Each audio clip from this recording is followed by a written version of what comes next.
Hey, what is going on, guys? Arcadia here, and welcome back to another commentary. Today I'm going to go ahead and be discussing why PC gaming is better than console gaming. So on the screen you should be seeing half screen of PC gameplay and Xbox 360 gameplay. I went ahead just for you to see the difference. On the left is PC and on the right is Xbox. So let's go ahead and get this commentary started.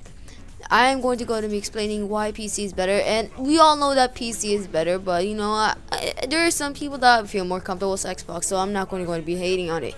So for real, let's actually go get this thing started for once. The first thing about PC is mouse and keyboard support. Why I say this is that you can go ahead and actually use your own aiming. Let's say that you don't need auto aim assist, even though you could turn it off on console.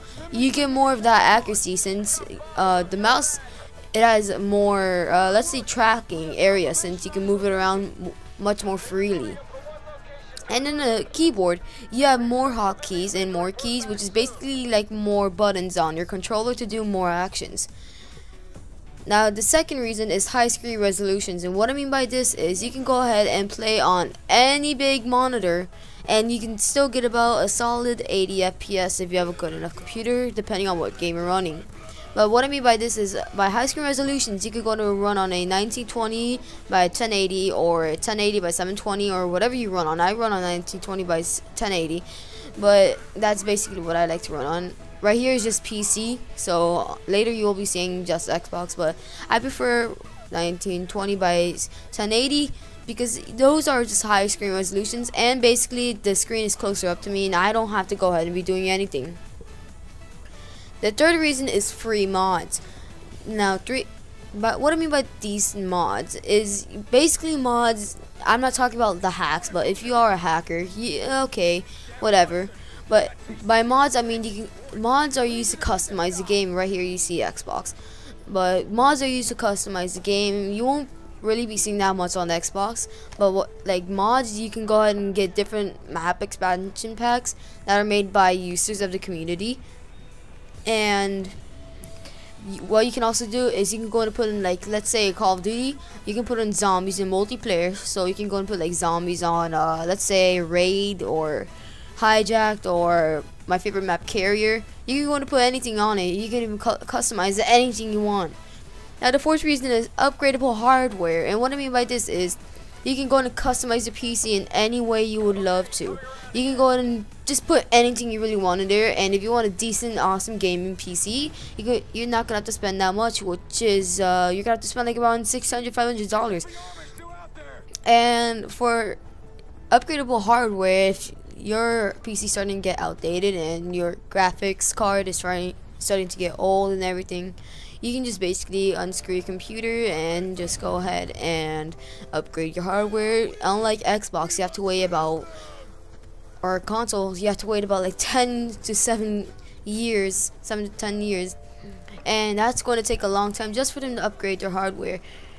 But with PC, you can just go ahead and open that baby up, spend about $100, and just boom, you're up to date. Now the fifth reason is because of cheaper and free games. Cheaper, I say this because no gaming company, at least from what I've seen, when they release a new game, they always release it higher prices for the console, because most of their gamers are on console and they want to just go ahead and just get a bit more money from the console players. So if you didn't know that, well, there's what's happening.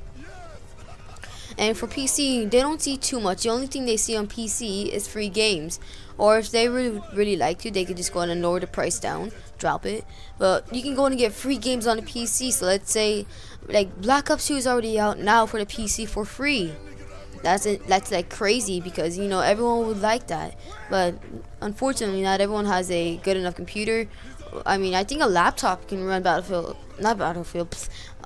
Ops 2 on low settings. But yeah, that's pretty much why reason 5 explains this whole thing of why PC gaming is better. And 6, you are not like tied to one online service. What I mean by this is you can go and play with anyone at any time, no matter what. So like for Xbox, you have to keep paying and paying and paying about $20, no, not 20, but like $10 a month for Xbox Live membership. And for PS3, you have to go ahead and just maintain that Unlike with PC, you can go ahead and just go play on basically any system you want. It's like Xbox and PS3 systems playing together, like a Mac right here switches to PC this game, but Mac and PC users, I'm assuming they can play together. I've actually never really played with a friend on Mac, but I'm assuming they can play together since they have servers. And the seventh reason is because of dedicated servers. And if you don't know what this means, it means like actual servers owned by let's say people who have like good enough money and everything. But let me go and explain that a bit better. Dedicated servers are just better servers that have better internet connection. They have less lag and they have no host migration, which is awesome. Now the eighth reason is unlimited storage space, so you can download as much as you want. This kind of relates to upgradable hardware, which is on number 4. But number 8 is unlimited storage space, because let's say you have a crap ton of games on your hard drive, you can just go ahead and buy a solid state drive you would like to, or just go on and upgrade your memory, and boom, you have your new memory and you're ready to go ahead and play games. So I'm assuming like each game is like 20 gigabytes, but if it's small, like 10 gigabytes around there. Number 9 is save gaming hacking. Now you don't really see this too much on PC, but PC users, they tend to go ahead and try to find a saving for game hacking, so no one can just go and cheat the game if they would like to. So what I mean by this here is if they spot a hacker, they're going to go ahead and tell the dev team to go ahead and fix this for the game, and they're going to get automatically straight to work, because they respect the PC community, since that's what the games are basically made on. And yeah, so number 10 is abandonware, and I know this might sound a little like Alienware, but abandonware, it means, let's say one of those 1990 games a long time ago, not 1990s, but one of those games back then, like under the 2000s age, you can go ahead and just get those games only for free at the piratebay.com or torrented. That's actually how you get free games.